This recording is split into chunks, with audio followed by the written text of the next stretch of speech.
Bonjour à tous. Aujourd'hui, dans cette première vidéo, je voudrais vous raconter notre histoire, comment on en est arrivé à l'expatriation vers les États-Unis. Tout a commencé lorsque mon mari a été muté en fait de France vers la Suisse. Il travaillait dans la partie romande, donc francophone de la Suisse. Et nous nous sommes installés en fait à la frontière française, c'est-à-dire que nous étions toujours côté français et mon mari travaillait en Suisse au quotidien. Dans le pays de Gex, où nous nous sommes installés, j'ai découvert un environnement international et multiculturel que j'ai trouvé absolument fascinant. Il y avait des gens de partout dans le monde, des familles qui avaient déjà souvent vécu dans plusieurs pays. Et ça me fascinait vraiment parce que je voyais ces gens qui étaient hyper ouverts, hyper curieux, qui avaient une expérience enviable en fait de vie. Et beaucoup de leurs enfants étaient déjà bilingues, trilingues. Moi, d'entendre les enfants passer d'une langue à l'autre, je trouvais ça super fascinant. Et j'avais vraiment envie de ça pour mes enfants en fait.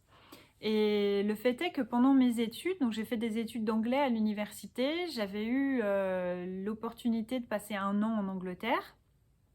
J'avais adoré me sentir étrangère en fait dans un pays. C'est une situation qui est assez confortable et agréable. Tout dépend évidemment de la destination, mais moi j'avais vécu quelque chose de formidable, donc ça a fait écho à ça et je me suis dit que il y avait peut-être quelque chose là, j'avais une envie de partir qui se profilait à nouveau.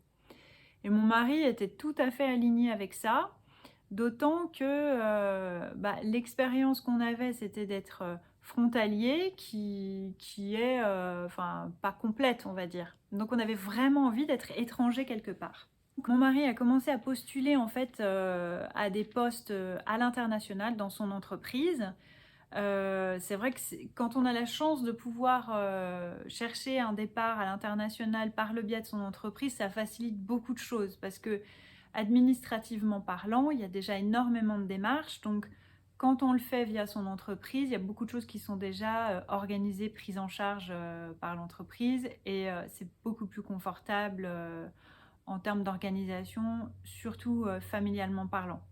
Quelque temps après ces premières postulations, mon mari a eu des entretiens. On n'avait pas du tout fixé une destination en haut de notre liste ou quoi que ce soit. Enfin, on était curieux de partir, on avait envie de partir, peu importait la destination. En fait, ça a été les États-Unis et on était très heureux de ça. Donc en juin 2018, on a eu une proposition officielle de l'entreprise avec des conditions de salaire, de déménagement, etc. J'en reparlerai dans une autre vidéo parce que c'est un sujet vraiment important à décrypter. Et donc on a eu cette proposition en juin 2018. Et notre départ s'est fait assez rapidement puisque finalement on est arrivé à peine 3 mois plus tard aux États-Unis, donc en septembre 2018. On a eu beaucoup de soutien de la part de l'entreprise. Il ne faut pas néanmoins sous-estimer en fait le travail et l'engagement que ça représente pour la famille en elle-même de préparer le départ. Les 3 mois qui ont suivi l'acceptation de cette proposition ont été des mois très importants parce que c'est les mois qu'on a utilisés évidemment pour se préparer familialement à partir. Nos enfants à l'époque, donc qui avaient 9 ans et demi, 7 ans et 4 ans, ne parlaient absolument pas anglais. Donc on peut s'imaginer que c'est la première barrière.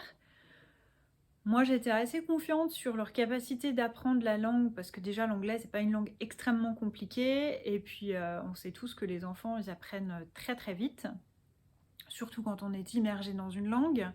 Donc la langue était quelque chose à avoir en tête, mais c'était pas l'élément crucial. Et on a pris ces 3 mois pour préparer les enfants, en fait, surtout psychologiquement au fait qu'on allait être dans un environnement totalement différent, qu'on allait partir loin de leurs grands-parents, loin de leurs amis du moment, qu'ils allaient changer d'école, on allait changer de maison, etc. Et que quand on allait arriver, il allait avoir toute une période de transition pendant laquelle il allait falloir qu'on se serre les coudes parce qu'il allait avoir que nous. Il ne faut pas sous-estimer le niveau d'adaptation nécessaire à l'expatriation, y compris dans des pays qu'on pense connaître, comme les États-Unis. Et donc, il faut vraiment que ce soit un projet de groupe pour qu'on ait bien cet esprit de corps en arrivant.